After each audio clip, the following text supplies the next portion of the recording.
This episode of the Predictable Revenue Podcast is brought to you by SDR Pods. Learn how we can build you a fully equipped sales development team to execute on personalized multi-channel prospecting and book you more meetings at the link below. If you don't have the right data to specifically accelerate revenue, you're at high risk of leaking profits. I'm your host, Sarah Hicks, and today on the Predictable Revenue Podcast, I'm going to be chatting to two experts about unlocking the right data for growth. Digital Magenta is a specialized consulting firm that helps companies harness data to grow revenue and drive operational efficiencies. Coming from a background in engineering and analytics, co-founder and chief intelligence officer for Digital Magenta, Alice Chandrasekaran, developed a platform for capturing the intelligence executives and teams need to make revenue-generating decisions. Co-founder and CEO Jennifer Aplin fluidly integrates a data science-informed perspective with strategies that help businesses scale. And together, they combine their years of experience in data intelligence, sales, marketing, and revenue operations to build the Growth Data Platform and help companies use data to accelerate growth and productivity. Alex Chandrasekaran and Jennifer Aplin, welcome to the Predictable Revenue Podcast. Thanks. Great to be here. Yeah, really looking forward to it. Before we dive into the tactical stuff, give us a bit of a background on Digital Magenta. Yeah, so during our 20-year career, we found the majority of businesses lacked the data capable of generating the insights required to drive growth. We also saw that other areas of the organization had standards in the way they collect, maintain, and use data, but there was no standard for the growth function, and we are changing that. We saw many executives make growth decisions based on intuition rather than hard facts. We also saw many companies struggling with missed targets, confusion about what activities, mainly programs and teams, were actually driving revenue. We concluded that this was a data problem. We determined the root cause of this data challenge was brought on by what we call the chasm of complexity. And as companies grow, teams become more siloed, unique manual processes emerge, and a vast number of sales, marketing, and industry-specific technologies are acquired. So let's rewind back about 10 years ago. We were in a time where there was new technology tools coming on the scene like wildfire. There was a lot of promises of business growth. But what we saw time and time again is that there was a missing link. And the reality is that there's a lot more that needs to come together to drive growth in an organization. Companies need to navigate complexity. There's a saying that growth is messy, which is very true. There are a lot of moving parts that really need to come together to start or even restart growth. And if these layers don't come together, a fragmented revenue operating model emerges, valuable data becomes trapped, and revenue ultimately begins to leak. So the missing link in this equation is data, but not just data that tells a story of how revenue is generated in an organization. And this is what we call growth data.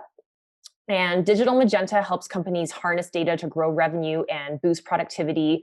We're a specialized consultancy consisting of a team of data experts and business strategists. And we have done the hard work and heavy lifting to integrate data, process, technology, and business strategy to create a holistic solution for revenue and productivity acceleration. Cool. I can't wait to get into it, guys. What are we going to be chatting about specifically today? Thank you for the background. And yeah, what's for today? Yeah, my pleasure. So whether we like it or not, traditional channels of driving revenue have been disrupted, and the need to manage teams remotely has been abruptly accelerated. Leaders were facing stressors of the growth puzzle before 2020. We hear them talk about inaccurate forecasts, missed revenue targets, stalled revenue, and uncertainty on whether their teams are focused on the right activities. In addition, the cross-functional teams that we work with want to win, but are not always set up to show their contribution to revenue before we work with them.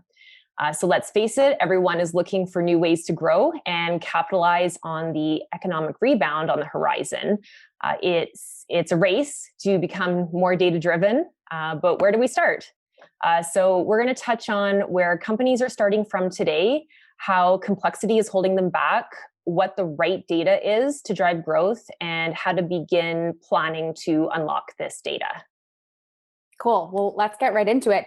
Tell me what companies are doing wrong right now. Yeah, for sure. So it's not exactly that they're doing anything wrong. Their environments have become chaotic.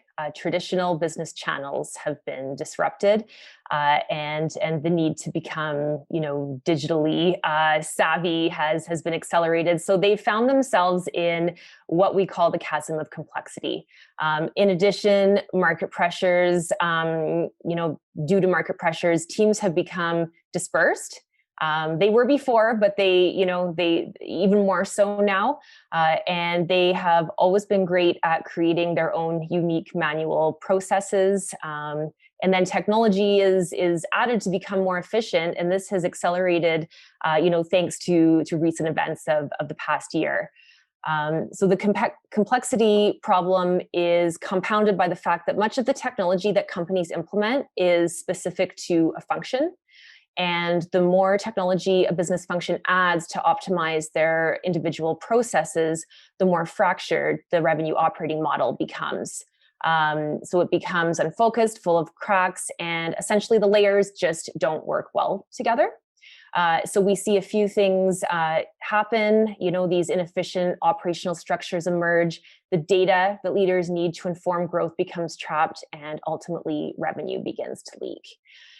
And there are 5 common leaks that we see. So they are lack of focus, manual processes, disjointed technology, siloed teams, and the biggest leak of all, unreliable data. And the impact of these leaks is different in each company. We've never met a company that wasn't impacted by one or usually all of those leaks. And some of them are easy to identify, like investing in marketing efforts with no data or teams that are not communicating with each other.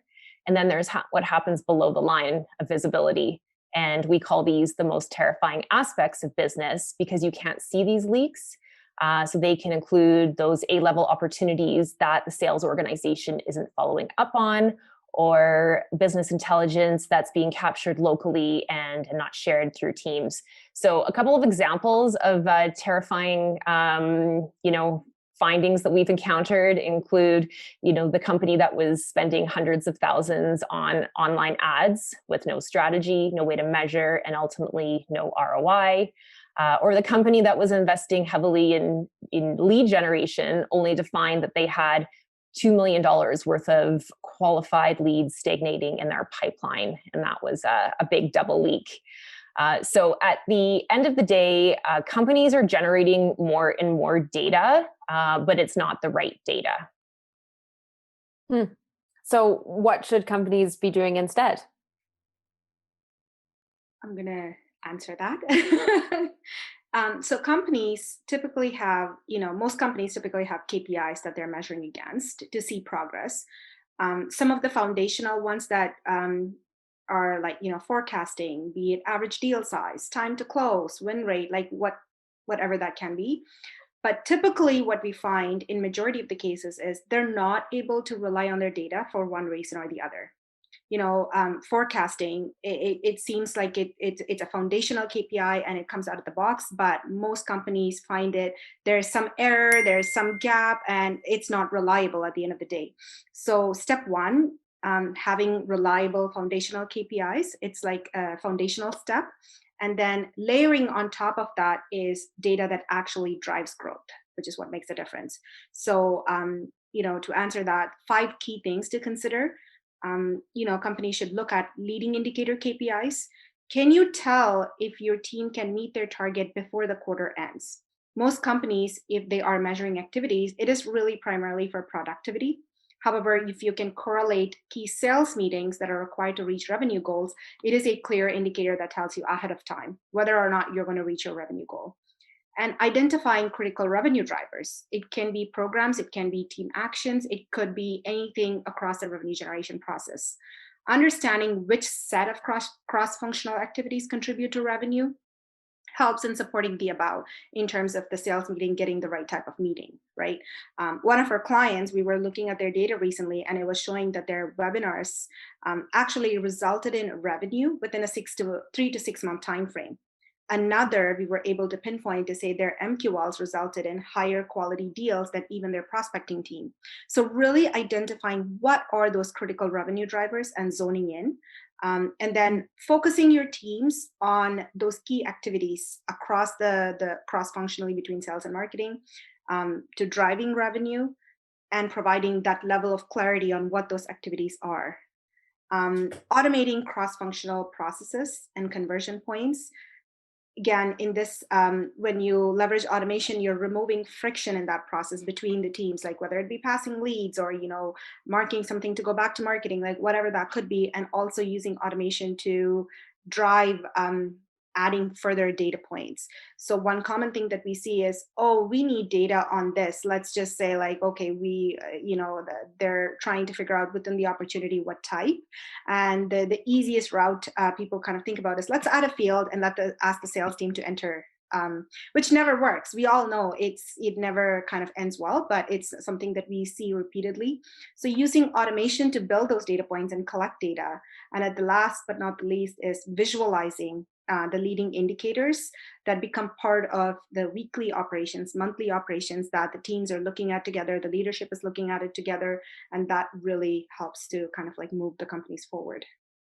Cool. So what should leaders be looking for in the data? How can they identify what these true kind of, growth driver points are within this mass of data? For sure. That's a great question. It actually starts with an extremely simple question to begin with. The foundational question any leader wants to answer is this, like, which leads become opportunities? How do opportunities become customers? It seems very simple, but in that process, in doing so, it also addresses these essentially important questions that tells a complete story across the revenue generation process in a company. The number one being goals. How do I set my revenue targets, right? There is a right way to set revenue targets. There's also a wrong way to set revenue targets. We've seen both. So really approaching it using the right way is using benchmark data. How are you approaching it? Asking those questions. When it comes to volume, how many leads and opportunities do I need to hit the revenue goals? Speed. Which of these opportunities will lead to revenue in the shortest amount of time? And let's talk about money. Where do I invest the money to generate these qualified opportunities? Time. How long does it take from a lead coming in to converting into a client? And people. How many team members do I need to be able to reach the revenue target that we have set for ourselves? Activities. And this kind of like ties everything together, right? So which ones are the most important activities in the revenue generating process across sales and marketing? So often we hear, I just need more leads or I just need more salespeople when a company is trying to grow. On the surface, it seems perfectly reasonable, but actually when it comes to a company's revenue generation system, this is the equivalent of saying, I just need more gasoline when you have a fuel leak and a broken GPS, right? Fix the tank and the GPS, and you'll effortlessly get to where you need to go with less fuel spent and time spent finding your way. So again, this is, it really comes down to asking the right questions, and leadership is asking these questions. It's again, really anchoring in those questions to get the answers and not ignoring those leaks. Yeah, that's a great analogy. Very, very easy to picture in those terms. I want to reiterate those kind of themes that you had for those questions, because I think those are really, really important for our listeners to kind of think about. Stop and have a think and say to yourself, okay, I've got this massive data. I have an incredibly huge amount of data from all the different tools I'm using, all the different platforms I'm on. but I need to capture data on these specific areas in order to discover what really drives growth. That first thing was data around your goals. So how you set your targets, what kind of like funnel math you're using to get there, volume. So again, with the funnel math, we now know how we're setting our goals. How many do we need at the top of funnel each, depending on conversion all the way through. So volume, how many leads and opportunities do you need to hit those end goals? Speed, which opportunities lead to revenue in the shortest amount of time? What's our quickest sales cycle? Can we identify, those quick wins, those deals that we can close a whole lot quicker? Money, how much money do I need to spend to generate qualified opportunities? This is such a huge one, I think. It's because you can spend it in so many different areas. And it's where, how much and where. Exactly. So you need to be really looking at where you have spent that money and where that ROI has come from. Because like you guys mentioned, there's that those companies that you guys have seen who've spent hundreds of thousands of dollars on their marketing strategy and nothing has been coming from it. So that should have been, if they had followed this formula, they would have looked at that and said, no, let's, diversify the strategy and start to track the data of what's working and what's not. So money, where you spend it and how much. Time, how long does each stage of the customer life cycle take? So this is slightly different from speed as in kind of the velocity with which something moves through that pipeline, but rather how long a prospect or customer sits at each stage of the funnel, and can we increase that to kind of increase that velocity and get those deals in the door quicker. People, so who are the best people? What seats should they be in? How many people do I need in total?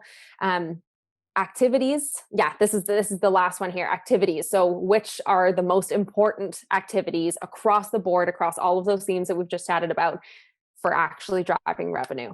Really, really interesting. Love that. Okay, so how does growth data, your guys' platform, help to provide this clarity that we're chatting about now? For sure. I love answering that question. Well, KPIs can either be leading or lagging indicators, and we talked about the leading indicator in the beginning. Growth data is a leading indicator. It gives you insight into trends before they end up being poor outcomes. And one of the questions I posed earlier was, are you able to say if your team is going to reach their revenue target before the quarter ends, yes or no? And that is typically what a leading indicator does. It kind of gives you foresight rather than you've kind of like gone through the quarter, breezed through the quarter, and it's like, oh, hey, we did not hit that revenue target at all, right? So the specific revenue generating activities that we talked about that are identified at key conversion points is one of the key growth data points that we kind of look at. The intention here is to help to set achievable targets and guide the required behaviors to achieve them. The activities can be very different from team to team. Might be a very specific type of sales meeting, or it can be a blog post promoted by a social. It is really kind of getting to the crux of it and understanding the revenue generating activity, and really kind of like connecting the dots across. For one of our clients, it translated to, as long as each new business salesperson can have 1 to 2 needs analysis meetings monthly on our closing an average deal size worth X dollars, they were set to reach their revenue goals. So by the end of the first month or the second month, if their team is not kind of following that cadence, it's like a glaring indicator that you're not going to be able to reach that revenue target, right? And the question then kind of evolved to, okay, how are we going to make sure they actually get to do these 1 or 2 specific type of needs analysis meetings? When you track across sales and marketing, now you can kind of like clearly draw the line. Okay, well, we need this certain type of marketing activity that drives the certain type of lead that drives this meeting, right? So now you're kind of like starting to work backwards. So that is really how growth data provides clarity for the teams. And, when you, like, this is a common realization, every team, like sales team, marketing team, they all want to win. They're really looking for clarity from the leadership at the end of the day to say, okay, where do we focus? How do we show the maximum success for the organization? So again, this really helps teams to be focused, provide that clarity, and the leadership to be like, continue to provide that clarity to reach those growth goals at the end of the day. It's interesting hearing you explain it. I really understand now when you guys were talking earlier on in the episode about how one of the biggest problems is the silos of the data, because it sounds like what growth data is kind of able to do is we know funnels. There's like usually a marketing funnel, and it goes like top to bottom. Now we've got a lead, and then that person enters a brand new funnel over here with no conversation between the two sides, and now they've entered the sales funnel, and then they go from top to bottom. But you guys are kind of taking into account every single individual funnel that exists everywhere from the very beginning of that customer journey all the way to actual closed won opportunities, and then not only looking at it as just kind of like a basic funnel, but it's like a bit of an algebraic formula that you've worked out where you're pulling in all of these different variables from all of the different data that exists over the different platforms people are using, and then coming up with a very complex sort of formula that results in a very simple answer to, okay, look, here are the points that you need to hit in order to hit that final goal at the end. Yeah, I love how you kind of summarized it. It's really the simplicity. Like like you said, there's so many different funnels, and we actually work with a client on the professional services side. They have another layer of funnels on top of like sales, marketing. There's like recruitment, right? So it at the end of the day, it's really connecting the dot and really making sure across that revenue generation process, what are those key activities that impact revenue? So I really love your summary. You put it way better than I. No, it's great. I can really picture the value that you guys are providing all the way from start to finish, for not only from even the customer perspective. It's going to be such a more pleasant customer journey to travel through a process that is unsiloed like that. But then, of course, from the business perspective, there's a massive business impact to having that all streamlined. So what do companies need to do in order to access growth data like you guys can provide it? Yeah, for sure. So I'll weigh in there. So first of all, companies need to begin by understanding how revenue is generated and how it flows through their organization. And this is the cross-functional nature that you picked up on that we really like to look at. And that's the starting point, right? Is understanding, that journey. And it can be very, very complex in companies, depending on the industry and depending on a lot of different factors. Once they kind of see how revenue flows, through their operating model, they need to look at how data flows through that same operating model. And to do this, they need to identify, their key systems. They need to connect those systems, and data needs to be mapped basically across the entire revenue operating model. And once that data is mapped, those key revenue drivers, they can emerge, and those insights can be used to guide better growth decisions and strategies. But it doesn't stop there. The teams need to be organized, right, around those key revenue drivers.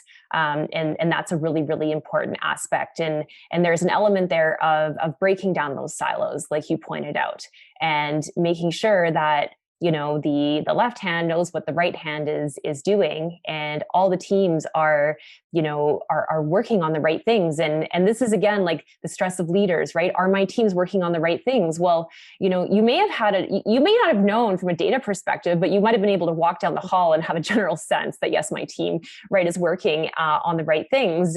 But now that's been completely disrupted by the fact that a lot of teams have gone remote, and there's so many companies now making announcements that they're not planning to go back, right? They're not planning to go back to an office full time. Yeah.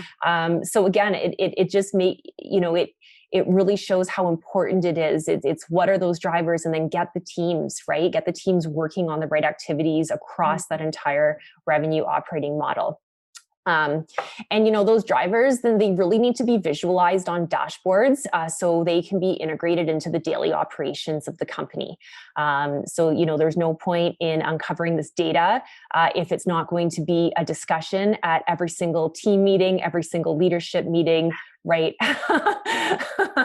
And to do that, it needs to be visualized in a place where where people can see it, and we find that place is on dashboards.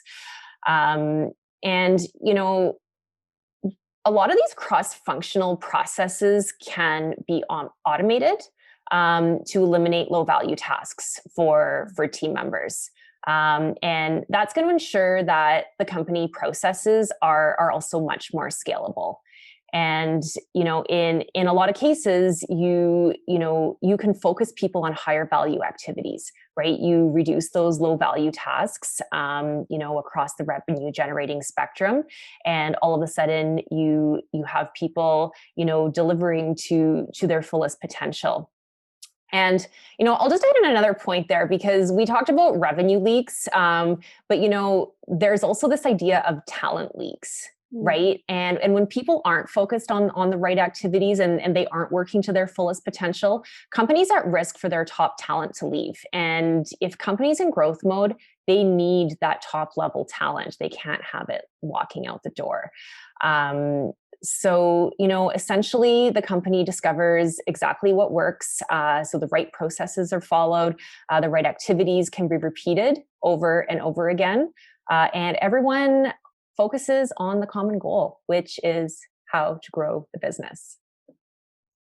So interesting that you mentioned the talent leaks, because that's such a funny sort of, I don't know, ironic truth, I guess, that exists within sales, which is meant to be, of course, the biggest revenue driving team or department within any company, but it's the team with the highest turnover, pretty much without fail, in any company. And it's so interesting that you say that can come down to a data problem, because I think so much we can attribute it to, like it's a culture problem, or it's like a compensation problem, or there's all these other things, but all those other problems go away if you're tracking the right things and moving in the same direction. It's like they're scapegoats for this underlying problem, which is just that you don't know how to make that money, and therefore your sales reps aren't making that money and they're upset and they leave. Exactly. You got it. And, there's also, there's always the top performers, right? There's the top 5, but using these data points, we can find out what are these top performers doing and how can we replicate more of them, so every single person on the team can be a top performer, right? We don't have to leave it for the top 1 or 2 or 10 or, whatever it might be. Yeah. And everyone is set up for success at the end of the day. Like you said, everyone is equally set up for success. Yeah, that's incredible. I think that's something so unique about this platform that you guys have built, is that it really does cover all of these different teams' needs. And we've got a lot of these kind of individual tools that may plug in and assist with like one data point in particular. Like there are the tools out there for, listening to your calls and having a look at what does the top performer do against their peers. But that's it, right? Like a lot of even the tools are siloed, and yeah, exactly. Just useful for the team or for that one activity. And so that I feel is an incredible piece of value that you have in being able to aggregate data from everywhere and pull it into one platform. And I'm curious, how does does the platform kind of integrate with any other tools that people might be using, or how does it manage to pull this data from all these different places? For sure. So, one of the things is we call it the nuts and bolts, but, right now data lives in technology. Everyone uses lots of different types of technology to get to the bottom of data. There's CRMs, there's marketing automation systems, there's BI platforms. So at the end of the day, the way we look at it is it's technology agnostic. You basically kind of like look at our fundamental principle is like, let's connect the dots regardless of what the technology is, knowing that we need to connect the technologies to speak to each other meaningfully, right? It's the whole theme with big data. Like there's so much data out there, but the minute you get them to talk meaningfully to each other, where marketing data actually starts making sense to sales, and then the sales team data actually starts making sense to marketing, right? And we had a recent client shared with us. So she had the annual sales meeting, and then she was on to present, okay, well, here's how much marketing contributed. And the sales team were pretty much like shocked that they had no clue that marketing was generating, contributing to revenue in millions. Right. So they never had that level of visibility. And that happened because we were able to go in and say, okay, well, these are the key activities. Let's connect them regardless of the technology. And these teams lived in different systems, obviously. And it's like the theme of the theme of the era that we live in, because there's lots of technologies that are solving specific things. Mm-hmm. And every time a business is trying to move forward, they're adding specific technologies that adds further to the complexity, moving further away from data that is meaningful. So we kind of go in technology agnostic, use the systems, and really like start making the data to really meaningfully interact with each other. Cool. Well, I'd love to hear a little bit more about some of these companies that you guys have worked with and have seen that kind of insight, like that company story that you just shared. Tell me more about the impact that this has had when you have managed to aggregate all of this for companies. For sure. And two clients come to my mind. And one, they're a construction services company. And we recently had a conversation with their CEO. And he basically said, the platform has enabled us to understand exactly which key activities across the departments would help us drive high revenue generating deals. Because they work in construction services. So there are deals that come in that has a very long-term potential that can drive like millions and millions of repeated revenue also. Previously, they would come in through marketing, no visibility, kind of become this one-off opportunity in sales. Now that it's all connected, they can really see, okay, well, this activity led to this type of deal that has repeated revenue, and that kind of really helped them to connect the dots across. And, it also helped them to eliminate costly revenue leaks, because if someone wasn't paying attention to that coming in at the right time, and Jen talked about the repeated activities, we also go in and to automate like any of those activities to remove the friction in that process at the end of the day and collect data. So it eliminated a lot of the costly revenue leaks that could happen. The example where 2 million worth of leads were like stagnating, sales didn't really utilize it, and they were like asking for, give me a list to call. And they were looking at ways to purchase a list versus you have qualified, warm leads. It's just, it's not clear for them to identify for some reason, right? And they're actually on track for significant growth coming out of this downturn. So that's one positive. And the other client example this is a client that we absolutely love, digital services company, and the CEO, he had a really cool analogy actually. Before I go into the story, he's like, "Oh, so you've given me a Ferrari." At the end of the day, with all the clarity that he has about the business, right?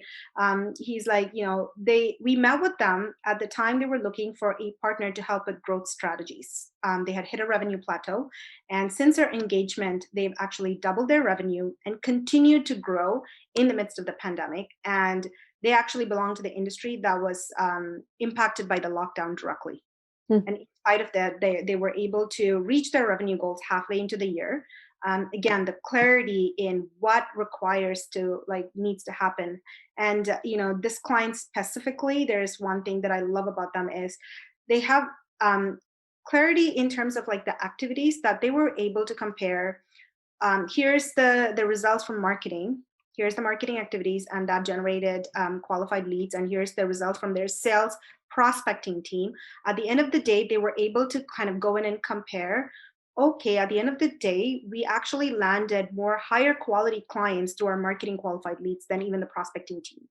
So now the CEO is, okay, I just need to direct money towards here and pump more of it so we can generate higher quality opportunities, right? So again, the data is able to kind of give him the clarity so that he can make the right decisions to move his business forward.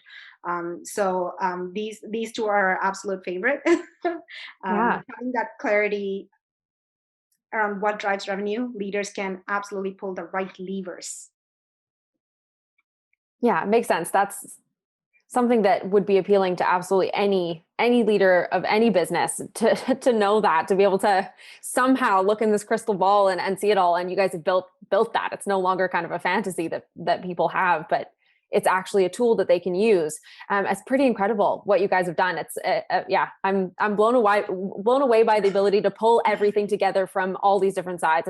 It's not something that I've ever heard of before. It really was this like crystal ball. It's like, well, we all just have to suffer through the lack of data because that's the way it is. So yeah, it's really interesting.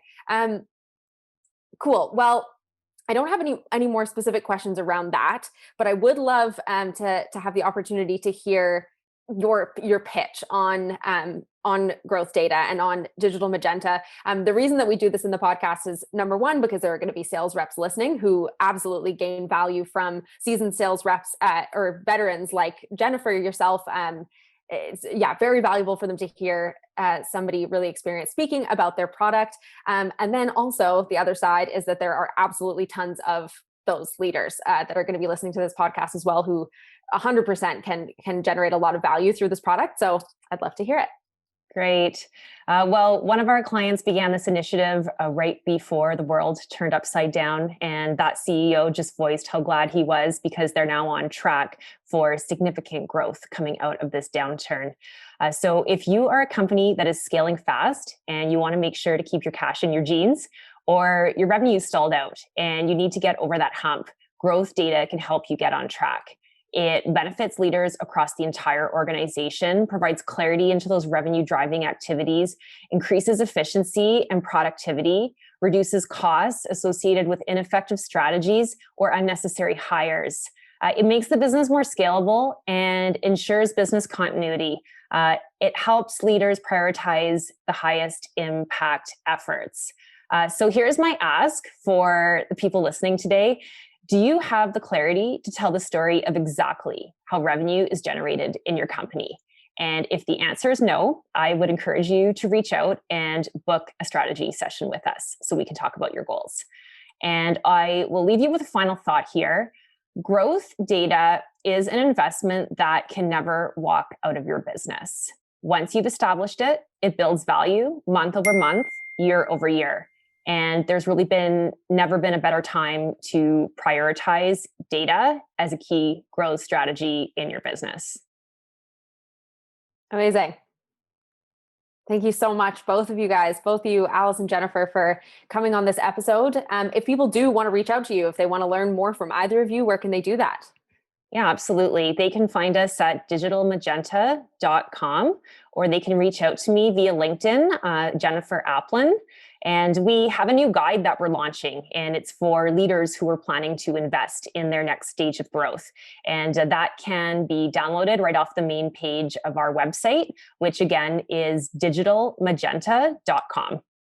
Amazing. Thank you so much. It was an absolute pleasure having both of you. It's such an exciting tool. It's an exciting time for such a tool to be available. I'm so excited to see where this goes. I can see you, unicorn, just hitting the big time. Awesome. We think so too.